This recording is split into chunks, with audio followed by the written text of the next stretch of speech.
Kita akan sampaikan informasi menarik untuk investor dan trader dulu ini, Mas Kefas.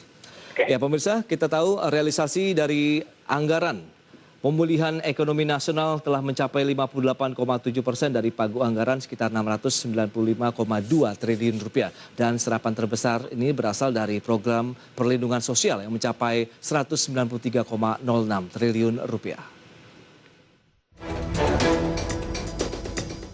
Badan Kebijakan Fiskal Kementerian Keuangan mengungkapkan realisasi penyerapan anggaran pemulihan ekonomi nasional hingga tanggal 18 November 2020 telah mencapai 408,61 triliun rupiah. Realisasi tersebut sekitar 58,7% dari pagu anggaran sebesar 695,2 triliun rupiah. Kepala Pusat Kebijakan Anggaran Pendapatan dan Belanja Negara BKF Ubaidi Soheh mengatakan, penyerapan anggaran PEN terbesar masih dari Kementerian Sosial dengan anggaran terbesar pada program perlindungan sosial yang mencapai 193,06 triliun rupiah atau 82,4%. 18 November itu mencapai 58,7% dari pagu. Nah kita lihat di kesehatan itu 38,4%. Pelindungan sosial yang paling tinggi karena memang program ini sudah ada sebelumnya walaupun ada beberapa penambahan. Kemudian sektoral dan Pemda 35,33 triliun 53,6%, UMKM sudah mencapai 84%, insentif usaha 36,7%. Ubaidi menambahkan sejak diluncurkan pada semester pertama tahun 2020 penyerapan anggaran PEN telah mengalami peningkatan hingga mencapai 31,9% secara bulanan. Hal ini dibuktikan dengan adanya penyerapan hampir 100% pada program Keluarga Harapan, program bantuan beras, hingga program Kartu Prakerja dalam kelompok perlindungan sosial. Kami perkirakan di tahun 2020 itu tidak bisa terserap habis, kurang lebih hampir 67,8% ya.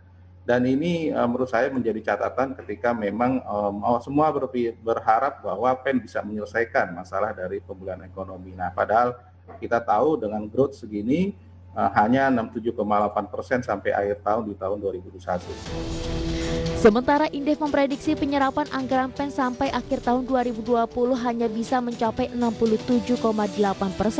Hal ini terkait masih rendahnya serapan anggaran hingga 2 bulan terakhir di 2020 yang masih di bawah 60%.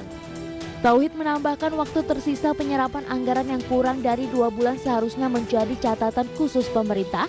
Pasalnya program pemulihan ekonomi nasional menjadi harapan banyak pihak untuk pemulihan ekonomi di tengah pandemi COVID-19.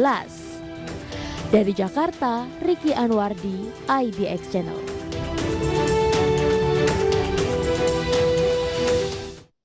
Baik pemirsa, kita lanjutkan kembali perbincangan bersama dengan Kefas Effender. Beliau adalah praktisi pasar modal. Mas Kefas sedikit mereview ini informasi yang sudah kita sampaikan begitu. Dana dari pemulihan ekonomi nasional yang digadang-gadang bisa menjadi penggerak sektor konsumsi. Kemudian membantu perekonomian masyarakat dalam menghadapi pandemi COVID-19 baru mencapai 58,7%. Sementara Indef sendiri memprediksikan paling mentok sampai dengan akhir tahun 68%-an itu. Bagaimana Mas? Oke, ya ini salah satu hal yang cukup disayangkan ya, karena ini seharusnya stimulus bagi masyarakat untuk bisa meningkatkan konsumsi mereka, akan tapi penyalurannya kurang begitu efektif ya, baru 55% ya. Saya berharap sih dana-dana yang memang belum terserap bisa dialokasikan di tahun mendatang, tentunya dengan kita harapkan bisa disalurkan dengan lebih cepat lagi.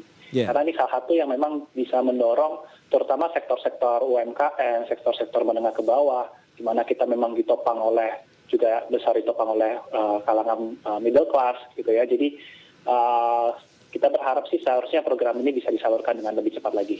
Oke, paling tidak memang ini menjadi salah satu harapan apabila sektor konsumsi mengalami peningkatan. Tentu ada emiten-emiten di dalam pasar modal sendiri yang diuntungkan nantinya begitu ya Mas Kefas? Betul, betul.